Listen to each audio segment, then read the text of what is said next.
মহাকর্ষ মহাবিশ্বের যে 4টা মূল শক্তি আছে তার মধ্যে একটা। চলুন আজ এই মহাকর্ষের গল্পটা শোনা যাক।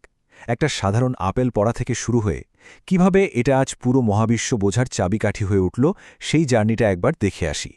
ব্যাপারটা বেশ অবাক করার মতো, তাই না? আমরা যে প্রতিদিন ফোন বা গাড়িতে জিপিএস ব্যবহার করি, সেটা মাত্র আধ ঘন্টার মধ্যে ভুল তথ্য দিতে শুরু করবে। কেন? যদি আইনস্টাইনের জেনারেল রিলেটিভিটির প্রভাবটা হিসাবে না রাখা হয়। হ্যাঁ, মহাকর্ষের এই জটিল সূত্রগুলো কিন্তু আমাদের আধুনিক প্রযুক্তিকে একদম আষ্টেপৃষ্ঠে বেঁধে রেখেছে। পদার্থবিজ্ঞানীরা প্রায় বলেন যে মহাকর্ষ আসলে একটা দ্বিমুখী বিজ্ঞান। এর কারণটা বেশ মজার। একদিকে যেমন মহাবিশ্বের বিশাল বিশাল জিনিস, মানে ধরুন গ্যালাক্সি বা নক্ষত্রপুঞ্জ, এগুলো বুঝতে মহাকর্ষ ছাড়া উপায় নেই, ঠিক তেমনি আবার পদার্থের একেবারে ক্ষুদ্র কণার জগতেও এর গুরুত্ব অসীম। আচ্ছা, এই চার্টটা হবে আমাদের আজকের গাইড। দেখুন, এটা কি দারুণভাবে দেখাচ্ছে যে মহাকর্ষের প্রভাবটা আসলে কত বিশাল। একেবারে পুরো মহাবিশ্বের এক মাথা থেকে শুরু করে কোয়ান্টাম জগতের ক্ষুদ্রতম স্কেল পর্যন্ত ছড়ানো। তো চলুন এই ম্যাপটা ধরেই এগোনো যাক।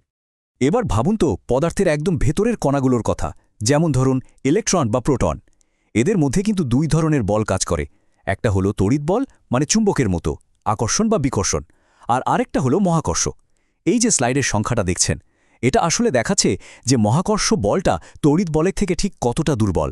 মানে এতটাই দুর্বল যে সংখ্যাটা প্রায় শূন্যই বলা চলে। এক কথায়, প্রকৃতির যে 4টা মৌলিক বল আছে তার মধ্যে মহাকর্ষ হলো সবচেয়ে দুর্বল। এখানেই তো আসল প্রশ্নটা চলে আসে, তাই না? একটা প্যারাডক্সের মতো শোনায়। মহাকর্ষ যদি এতই দুর্বল একটা শক্তি হয়, তাহলে কিভাবে গ্রহ, নক্ষত্র, এমনকি পুরো গ্যালাক্সির মতো বিশাল জিনিসগুলো এর কথাতেই উঠবোস করে? এই প্রশ্নের উত্তরটা পেলেই আমরা মহাকর্ষের আসল চরিত্রটা বুঝতে পারব। আসলে ব্যাপারটা হলো মহাকর্ষের কয়েকটা বিশেষ ক্ষমতা আছে। প্রথমত, এটা ইউনিভার্সাল, মানে ভর বা শক্তি আছে এমন যে কোনো কিছুর ওপরই এটা কাজ করবে। দ্বিতীয়ত, বৈদ্যুতিক চার্জের মতো এর কোনো পজিটিভ নেগেটিভ ব্যাপার নেই, তাই এটা একে অপরকে বাতিল করতে পারে না। মহাকর্ষ শুধু টানতে জানে, আকর্ষণ করতে জানে।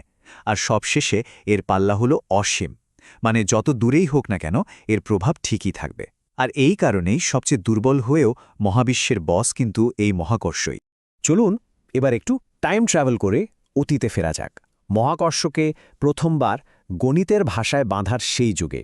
আর এই দরজাটা প্রথম খুলেছিলেন স্যার আইজ্যাক নিউটন। নিউটনের এই সূত্রটা ছিল একই সাথে যেমন সহজ তেমনি শক্তিশালী। মানে দুটো বস্তু একে অপরকে একটা বল দিয়ে টানবে। সেই বলটা কতটা শক্তিশালী হবে তা নির্ভর করবে তাদের ভরের ওপর আর তাদের মধ্যের দূরত্বের ওপর। এই একটা সূত্র দিয়েই তখন পৃথিবীতে আপেল পড়া থেকে শুরু করে আকাশে গ্রহগুলোর ঘোরাঘুরি সবকিছু একেবারে নিখুঁতভাবে ব্যাখ্যা করা যাচ্ছিল। এটা বহু শতক ধরে পদার্থবিজ্ঞানের মূল ভিত্তি ছিল। কিন্তু নিউটনের তত্ত্বে একটা খটকা ছিল, একটা বেশ বড়সড় সমস্যা। তত্ত্বটা বলছিল যে মহাকর্ষের প্রভাব নাকি এক মুহূর্তে এক জায়গা থেকে আরেক জায়গায় পৌঁছে যায়, মানে ইনস্ট্যান্টলি। এটা আইনস্টাইনের স্পেশাল রিলেটিভিটি তত্ত্বের সাথে একদমই মিল ছিল না। কারণ আইনস্টাইন তো দেখিয়েছিলেন মহাবিশ্বে কোনো কিছুই আলোর গতির চেয়ে দ্রুত যেতে পারে না। এখানেই একটা নতুন চিন্তার দরকার পড়ল। আর সেই দরকার থেকেই জন্ম নিল এক বিপ্লবী চিন্তাভাবনার। আর সেটা নিয়ে এলেন অ্যালবার্ট আইনস্টাইন। তিনি এসে মহাকর্ষ নিয়ে আমাদের পুরো ধারণাটাই আমূল বদলে দিলেন। এইটাই ছিল সেই টার্নিং পয়েন্ট। আইনস্টাইন বললেন মহাকর্ষ আসলে কোনো বল বা ফোর্স নয় যা দূর থেকে জিনিসপত্রকে টানে। না, এটা আসলে জ্যামিতি, স্পেস বা স্থানের নিজস্ব জ্যামিতি। ব্যাপারটা সহজ করে বললে আইনস্টাইন স্থান আর কালকে মিলিয়ে একটা 4-মাত্রিক চাদরের মতো কল্পনা করতে বললেন, যার নাম দিলেন স্পেস টাইম। এখন সূর্য তার বিশাল ভরের কারণে চারপাশের এই স্পেস টাইমকে বাঁকিয়ে দেয়, ঠিক যেমন একটা টানটান চাদরের উপর একটা ভারী বল রাখলে চাদরটা দেবে যায়। তো পৃথিবী যে সূর্যের চারপাশে ঘুরছে তার কারণ সূর্য তাকে টানছে এমনটা নয়, বরং পৃথিবী ওই বাঁকানো স্পেস টাইমে সোজা পথে চলার চেষ্টা করছে মাত্র। ভাবা যায় গ্রহের কক্ষপথ আসলে বাঁকানো স্থানের মধ্যে একটা সরল রেখা। তো চলুন এবার আইনস্টাইনের এই জ্যামিতির তত্ত্ব দিয়ে মহাবিশ্বের কিছু চরম আর সুন্দর ঘটনা একটু ঘুরে দেখি।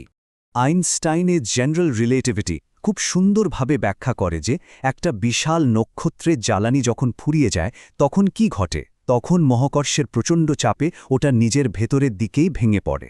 আর এই ভয়ঙ্কর বিস্ফোরণ থেকেই জন্ম নেয় নিউট্রন স্টারের মতো ঘনবস্তু অথবা ব্ল্যাক হোল। আর ব্ল্যাক হোল তো হল মহাবিশ্বের সবচেয়ে অদ্ভুত আর চরম বস্তুগুলোর একটা। যার কথা কিন্তু জেনারেল রিলেটিভিটি বহু আগেই বলে দিয়েছিল। এগুলোকে বলা যায় স্থানকালের চাদরের মধ্যে একটা অন্তহীন গর্ত, যেখান থেকে আলোও বের হতে পারে না। আইনস্টাইনের তত্ত্বের আরেকটা দারুণ ভবিষ্যৎবাণী ছিল মহাকর্ষীয় তরঙ্গ। এগুলো হল স্থান-কালের নিজেরই ঢেউ।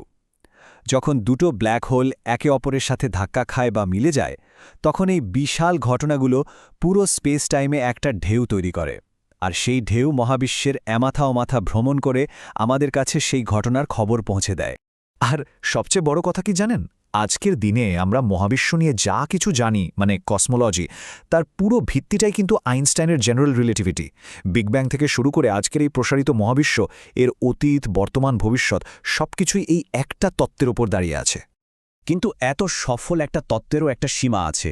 চলুন এবার আমরা আধুনিক পদার্থবিজ্ঞানের একদম কিনারায় যাই, যেখানে মহাকর্ষ নিয়ে আমাদের জ্ঞান আর কাজ করে না, মানে অসম্পূর্ণ। আমাদের সেই গাইড চার্টটার কথা মনে আছে? ওটার একদম ক্ষুদ্রতম স্কেলে যদি আমরা জুম করে চলে যাই, তাহলে আমরা পৌঁছাবো প্ল্যাঙ্ক লেন্স নামের এক জগতে। এই জগৎটা এতটাই ছোট যে এখানে জেনারেল রিলেটিভিটির কোনো নিয়মই আর খাটে না। এখানেই আমাদের চেনা ফিজিক্স এসে থেমে যায়। সমস্যাটা আসলে এখানেই। পদার্থবিজ্ঞানের সবচেয়ে সফল যে দুটো থিওরি আমাদের হাতে আছে, একদিকে বিশাল জিনিসের জন্য জেনারেল রিলেটিভিটি, আর অন্যদিকে ক্ষুদ্র কণার জগতের জন্য কোয়ান্টাম মেকানিক্স, এরা একে অপরের সাথে কথা বলে না। মানে এদের সূত্রগুলো একসাথে কাজ করে না। একটা মহাবিশ্ব ব্যাখ্যা করে, আরেকটা পরমাণুর ভেতরের জগৎ, কিন্তু দুটোকে মেলানো যায় না। আর এ কারণেই আজকের পদার্থবিজ্ঞানের সবচেয়ে বড় চ্যালেঞ্জগুলোর একটা হলো কোয়ান্টাম গ্র্যাভিটির একটা তত্ত্ব খুঁজে বের করা। এমন একটা তত্ত্ব যা এই দুটো আলাদা জগৎকে এক সূত্রে বাঁধতে পারবে, আর আমাদের সামনে মহাবিশ্বের একটা সম্পূর্ণ ছবি তুলে ধরবে। তো শেষ প্রশ্নটা এটাই, কোন সেই নতুন তত্ত্ব যা অবশেষে মহাবিশ্বের বিশালতাকে তার ক্ষুদ্রতম কণার জগতের সাথে মেলাবে? এই একটা প্রশ্নের উত্তরই আজ সারা পৃথিবীর পদার্থবিজ্ঞানীদের তাড়িয়ে বেড়াচ্ছে। আর এর উত্তরটা যখন পাওয়া যাবে, তখন হয়তো মহাবিশ্ব নিয়ে আমাদের ধারণায় আরেকটা বিপ্লব ঘটে যাবে, ঠিক যেমনটা নিউটন আর আইনস্টাইনের সময় হয়েছিল। সেই উত্তরটা কি হবে, সেটা তো সময়ই বলবে।